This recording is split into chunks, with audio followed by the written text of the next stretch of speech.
Arizona State Sun Devil fans, we got a lot to talk to you guys about today. We got to talk about the linebacking core, specifically how it looked in 2021, how it's going to look in 2022. And then, of course, we got to talk some basketball and how the offense seemingly found the key to victory moving forward. This is the Locked On Sun Devils podcast.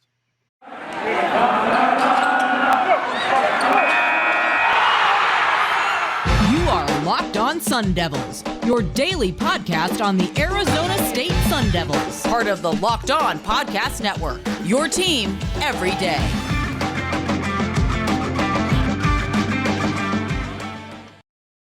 And we're back. This is the Locked On Sun Devils podcast. I'm one of your guides, Richie Bradshaw, joined always by my co-guide, Connor Drios. This is the Locked On Sun Devils podcast. Thank you guys so much for tuning in every single day. We're free and available on every platform imaginable. That's Spotify, Odyssey, Google Podcasts, Apple Podcasts, and now YouTube.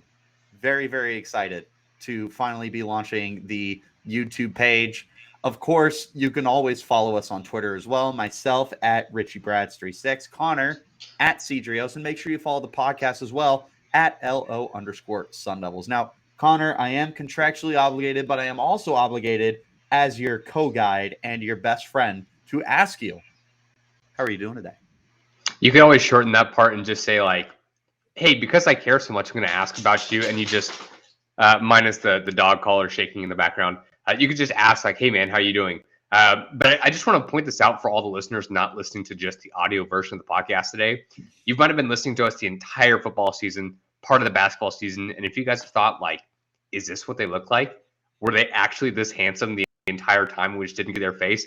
I know we took that away from you guys and we're so sorry, but now we're here to stay up on YouTube for you guys. So I'm doing great. Here to stay. We're still going to be audio form, but we got video form for you guys now. You get to see our beautiful faces. You can see our facial expressions when we're really angry talking about the team or when we're really excited talking about the team. Hopefully it's the former. Can't hide the tears anymore. Hopefully it's the latter, not the former. Yeah. So Connor, without further ado, I say we just dive right into this podcast. And the meat and potatoes we got to talk about here is the linebacking core. So this was a solid strength for the Arizona State Sun Devils in 2021. You had your three key starters. You had Kyle Sully, you had Merlin Robertson, and you had our boy Darian Butler. And they were all absolute studs. They really complemented each other very well, I believe. And overall, I think that you got quite a bit out of that linebacking core. But unfortunately, that's all gone. You're basically starting from scratch here.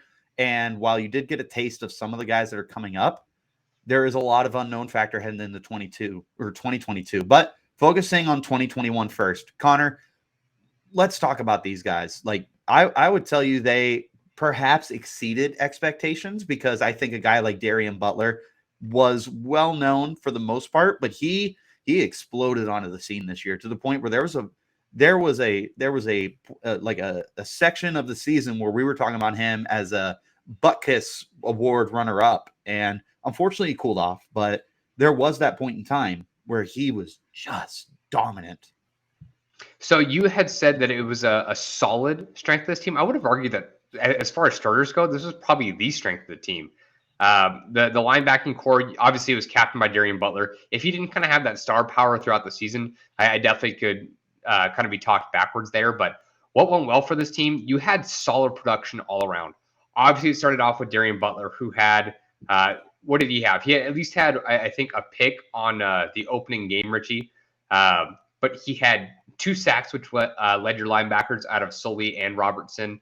Had 3 pass defense, 3 overall interceptions as well. Had 68 total tackles. So the tackle started off kind of hot, and I think that's where he started to slow down a little bit. But the biggest thing about Butler, in my opinion, was he was just all over the field, whether he was the only individual making a tackle or wrapping up a tackle as well. It just felt like he was always involved on the play, no matter what.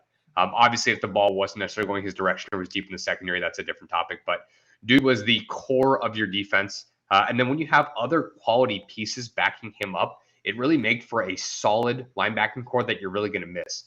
So Kyle Sully has been a mainstay in this defense. Richie, I know he wasn't necessarily your favorite Sun Devil. for one reason or another throughout his tenure as a Sun Devil. But Kyle Sully was still solid, had 82 total tackles, 1 sack, 2 pass defense, an INT. Again, very quality. You didn't hear his name as much just because he wasn't Jack Jones or Darian Butler or Tyler Johnson. He might not have been one of the stars of the defense, but he was a contributor nonetheless, and maybe didn't get the full credit that he deserved. And then obviously rounding that out there with Merlin Robertson, a guy just like Eric Gentry who made was essentially like all freshman, all American for the Pac-12. So essentially he's taking that same path, but Robertson still played very well, having 64 total tackles, a pass defense, and 3 interceptions as well. What might be unfair is saying that Merlin Robertson, it definitely wasn't the highlight of his season, but Richie, you remember the game against BYU where he had, I don't know if he had an interception or if it was just like a fumble recovery. He was going to take that to the house. The turnover part is slipping my mind, but essentially Merlin Robertson had that turnover and he's running it down like the right sideline. He's going, he's not the fastest dude per se, and I'm blanking on the running back. Tyler Algier with the steel chair. Boom. He does this superhero move where he straight up like puts his hand on Robertson's like left shoulder and is like in air out of bounds at this point and peanut punches that ball out from Robertson. We were watching that game over at my place, and I remember standing up when we got the turnover, and I was like, yes. And then within a matter of like 5 seconds, I just crumbled to the floor because that ball popped right back out and BYU recovered. So, which would have been huge for them at the time. But either way, heart-wrenching. You don't want to take that away from Robertson's great season, but unfortunately, that is probably the most memorable play of the year for him. Oh, no, it definitely is. And I mean, it was still a great play. If my memory serves, it was his only interception of the season. But he's got 3. Algier, he had 3? Robertson had 3. Yeah, he did have 3. Holy cow. How about that? So anyways, unfortunately, that's just the play that stands out for his career, Connor, because it was just one of those plays where just freaky thing happened and play of the century for Tyler Algier and BYU, but it didn't work out for us. But yeah, those 3 linebackers were absolutely phenomenal. And it's one of the best linebacking cores Arizona State has put out in a long, long time. Plus, I mean, those guys grew in the program together. They were all seniors together. So we had them for 4 years. And like Merlin Robertson was on the field early, and Sully was a good role player, and Darian Butler really came on towards the end of his career. So when I said a solid strength of the defense, I think I shorted them. I would agree with you now that we've talked about it more, that probably was the strength of the team. And it was more than just those guys at the top, too. You had like Eric Gentry really started to come into his own as the year ended. He was a Pac-12 all freshman. You also had Connor Sully, who in a little bit of time he was on there, I believe he was better than his brother. But that's 5 guys. You had 5 quality linebackers on that team, and in a defense that's primarily a 4-3 with like a rush linebacker.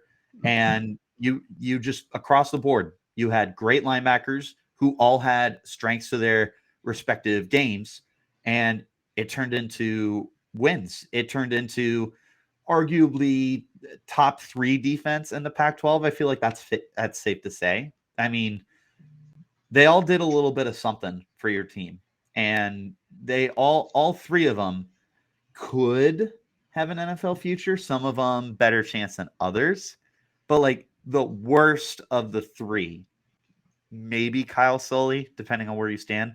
He at a minimum will get a tryout.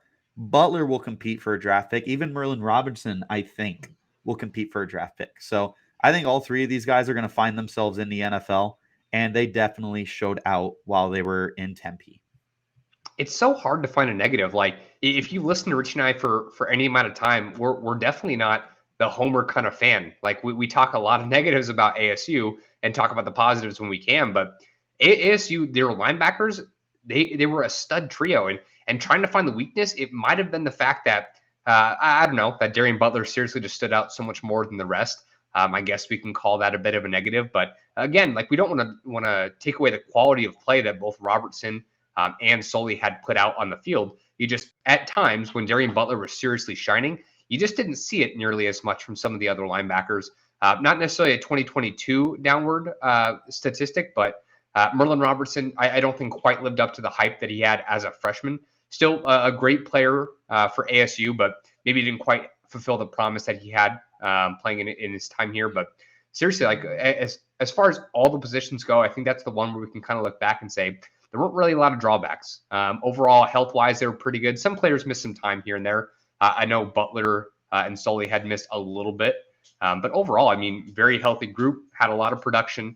And obviously having a star such as Darian Butler at the top, it's going to be so difficult, and we're going to talk about that in the next segment. So difficult to find the replacements. So great trio, and something that we're definitely going to be able to remember for this defense for a long time.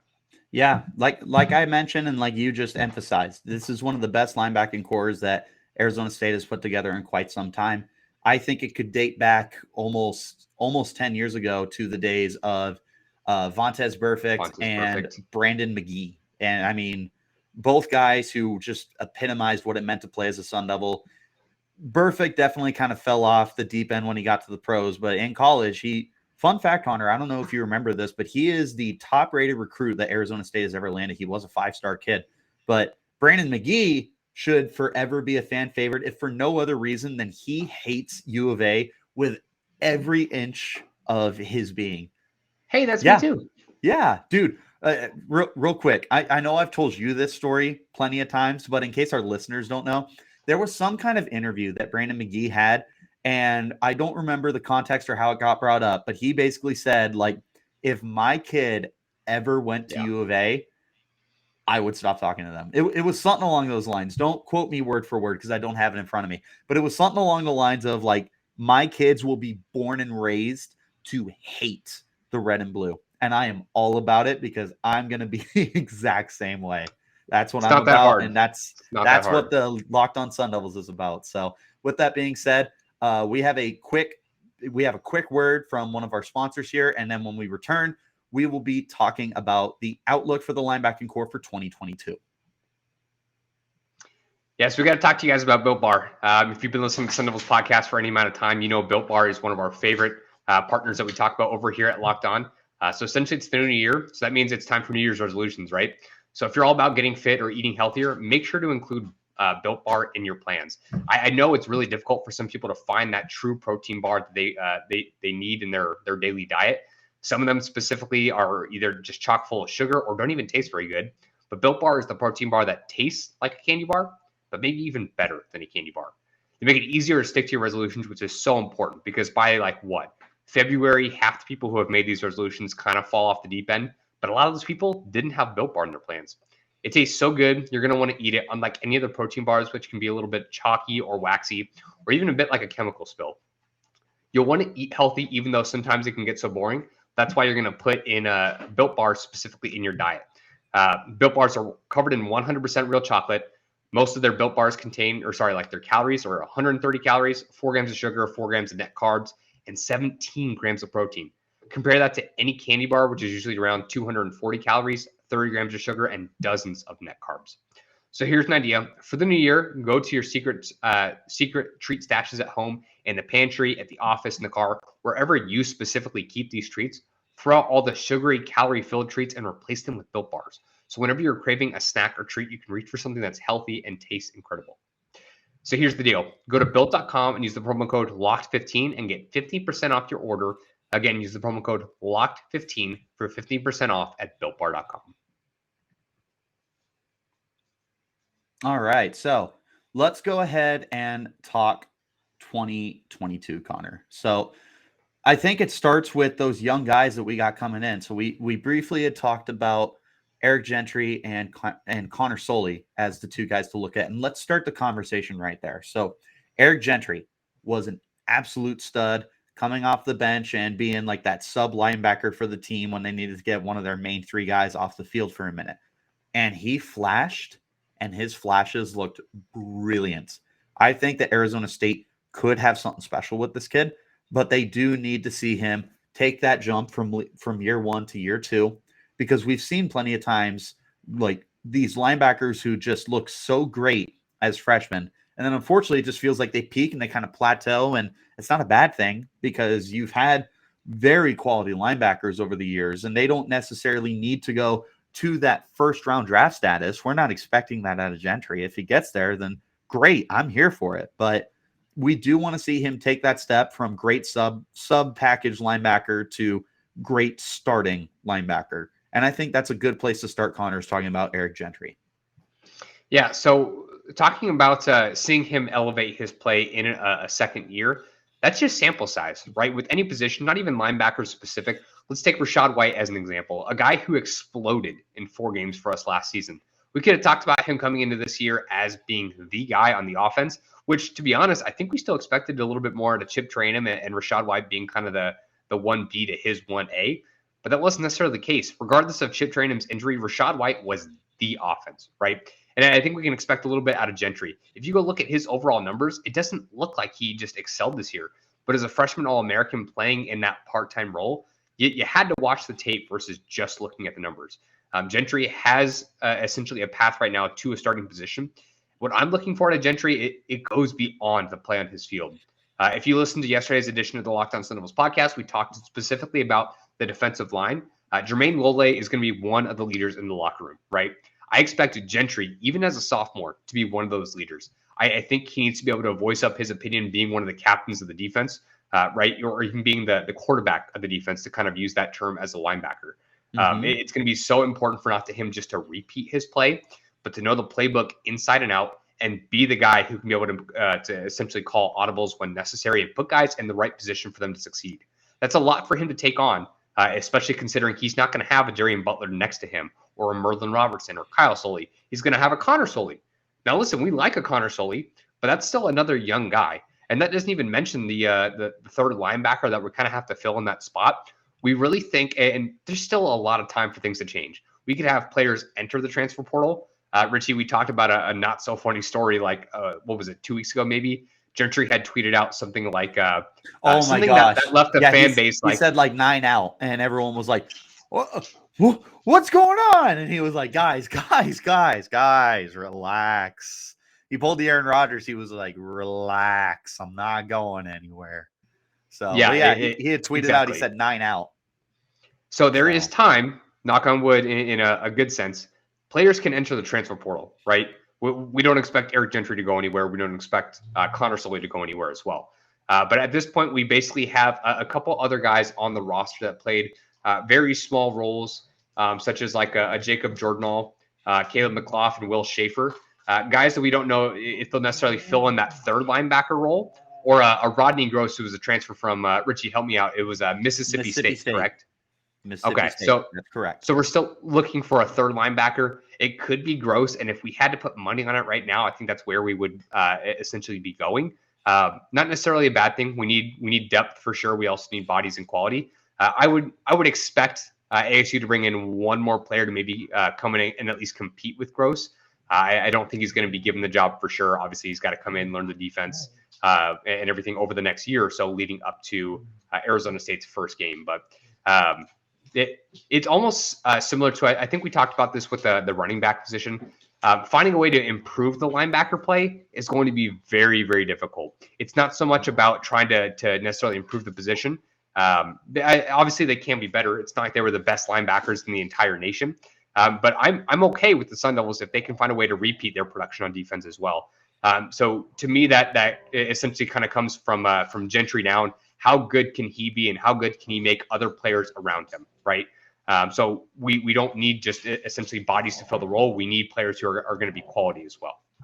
Yeah, 100%. So I want to go back to something that you talked about towards the beginning, and that's Gentry becoming the quarterback of the defense and being able to place guys around the field. Now, that definitely is something we want to see. And I know you weren't saying this at all because you prefaced it saying otherwise, but that would be a huge jump from like a sub package role, like coming in to replace guys, to immediately becoming the captain of the defense. That's something we would hope to see junior year, if not senior year. So that'll take time. And like you said, part of the reason why he's not going to go from that stage to the next level, like a high level too, is because he doesn't have that veteran next to him. Essentially, Gentry is the veteran there. So, and I mean, over the whole defense, Connor, like we've talked about, the secondary is gone. You're losing Tyler Johnson. You lost all three of your starting linebackers. Like, you got Christian Lole coming back, and the rest is kind of up in the air. Like, it's going to be a very, very young defense. So a lot of that is going to lead to miscues, and just I expect early in the season this team is not going to look great, but I think that they have a chance to gel, and I think that Gentry could be that guy to kind of get everything together and get everything settled in. I do expect Connor Soley to also take a step forward. I think he looked good in the flashes when he was on the field.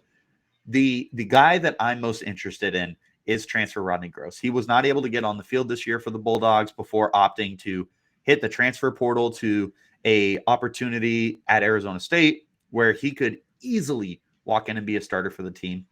And he's more of your traditional linebacker build. He's at least 6'1". I want to say he's 6'3" and 245 pounds. So he's that classic bulky middle linebacker kind of guy who's like a tone setter on the defense. And it's going to be tough because we didn't get to see him at all as a freshman, but we will have that opportunity to see him for at least the next 2 years, if not 3 or even 4, depending on if he was able to get the red shirt for his transfer status. But I think that Gross could be a very exciting addition to this defense, if for no other reason than he's just young and talented. And Connor, how poetic would it be to go from losing 3 senior linebackers to having 3 sophomore linebackers play together, and like it just literally like each of them passing the torch from one down to the other. Darian Butler gives it to Eric Gentry. Merlin Robertson gives it to Rodney Gross, and Kyle gives it to Connor Soley. Like, it's poetry, right? And poetry tends to repeat itself over and over again, just like history. And it feels like that would be like such a fitting way to go from a linebacking core that really established itself at Arizona State. And again, it's one of the better linebacking cores that I've gotten to see. And I think there's that potential for these guys to step into those shoes, but we need to understand, and I know you do, and I know I do, and I want to make sure that the listeners know, we cannot expect this linebacking core to come out and be elite from day one. They are going to have growing pains, and that's okay. Yep. The bright side here, a ton of upside, Connor. Like, seriously, like Gentry's upside through the roof. I think Soley's upside is also pretty high. And then we'll see with Gross. So I'm not sure what his recruiting ranking was. Knowing he was a Mississippi State guy, I'd be willing to wager that he was a 4-star. But he was a 3-star. He was a 3-star. He was a 3-star. Okay. Mm-hmm. I mean, either way, like, he recruited by an SEC team. So clearly this kid has some kind of talent. They don't really just go around plucking me and you out of. Hey, I could have a star if I wanted to have a star. Press X to doubt. So, yeah, I think that kind of touches on the linebacking core pretty well. So there was a handful of names that you mentioned as well who are already with Arizona State and could have a grasp on the playbook more than Gross or maybe even Soley or Gentry. Nothing is given to these guys, but I would tell you, yeah, exactly. Especially with how young and unproven this linebacking core is going to be, everything has to be earned, just like you said. So that's going to be the biggest thing going into this year is these guys have a lot to prove. They should not take anything for granted. So with that being said, we're going to go ahead and take a look at our other sponsor, NetSuite. And then after that, we're going to go ahead and talk about the basketball team and the offensive uptick that we saw on Monday and why that's going to be the key to success. But first, a word from NetSuite. This is it. The putt to win the tournament. If you sink it, it's yours. But on your backswing, your hat falls over your eyes. Is this how you're running your business? Poor visibility because you're still relying on spreadsheets and outdated finance software? To see the full picture, you need to update to NetSuite by Oracle. NetSuite is the #1 cloud financial system to power your growth with visibility and control over your financials, inventory, HR, planning, budgeting, and more. NetSuite is everything you need to grow all in one place. With NetSuite, you can automate your processes and close your books in no time while staying well ahead of your competition. 93% of surveyed businesses increase their visibility and control after upgrading to NetSuite. Over 28,000 businesses already use NetSuite. And for the new year, NetSuite has a new financing program for those ready to upgrade at netsuite.com/locked.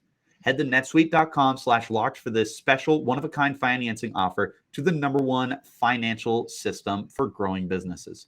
netsuite.com/locked.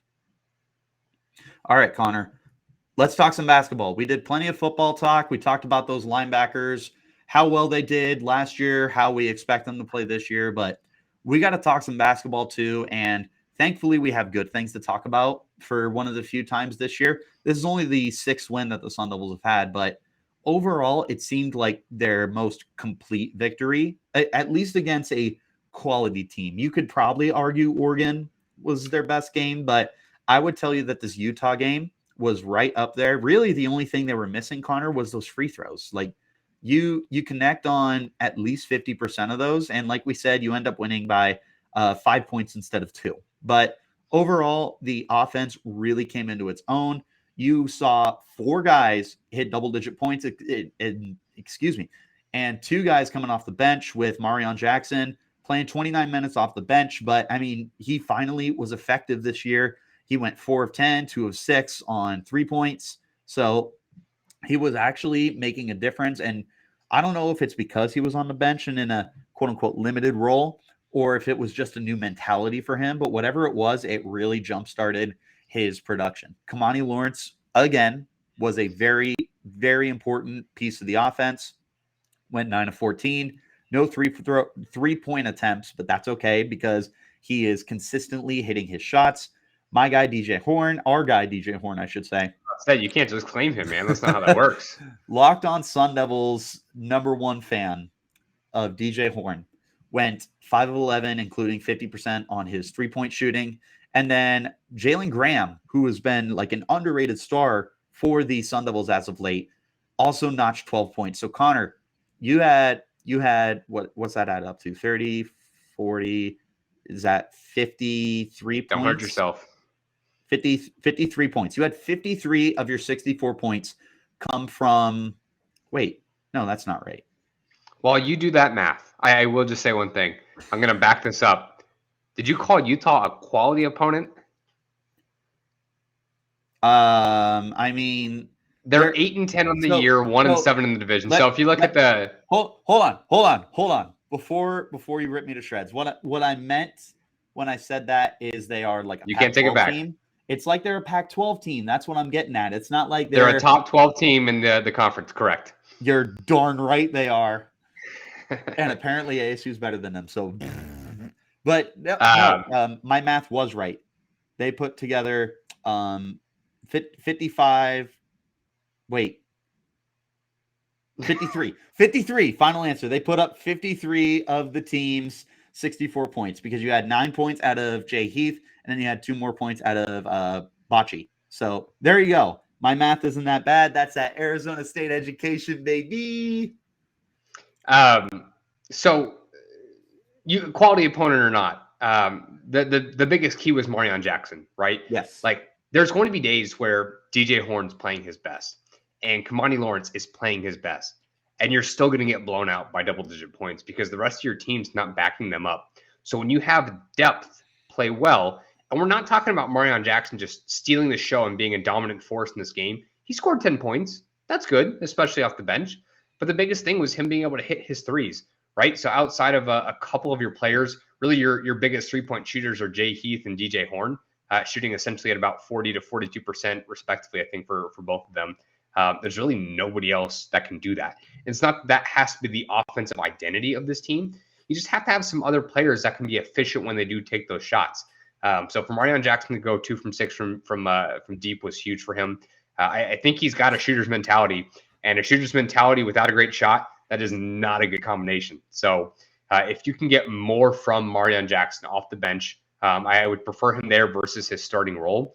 If he's going to continue to contribute in that same manner, ASU's got something here. It's not like they're going to catch this lightning in a bottle per se.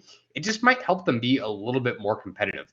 Richie, I think us and the listeners can probably tell what the ceiling of this team is. And if not, like our expectations are hopefully like around 500, right? It's not necessarily for the Pac-12 title. It's just that ship has seemed to sail for one reason or another. I don't think we can I don't think we can fully blame that they're just missing their best player. But even then, like what they tried to do this offseason, getting a lot of new faces on this team, some of it's worked out in the way of DJ Horn. Others, it is not. So if they can at least continue to compound their successes instead of their mistakes, I think that can lead to more quality victories. As we had talked about in yesterday's podcast, they do get Stanford coming up next, who is a quality opponent in the Pac-12. So if I just want them to be competitive, right? We talked about moral victories. Moral victories are honestly, they're for losers. They're for people who don't win games. Hate moral victories. Hate them. Speaking of which, we need some moral victories for the Sun Devils because when they're not playing well, they're getting blown out of games. We need to find some sort of positives and things to build upon. So, participation trophy. You showed up. We did show up, just like the Cardinals did yesterday. I should say on Monday. Sorry, but my team didn't make the playoffs, so. Well, hopefully ASU still has something to play for since their season is not over yet. But ASU's defense has continued to be a very positive thing for this team.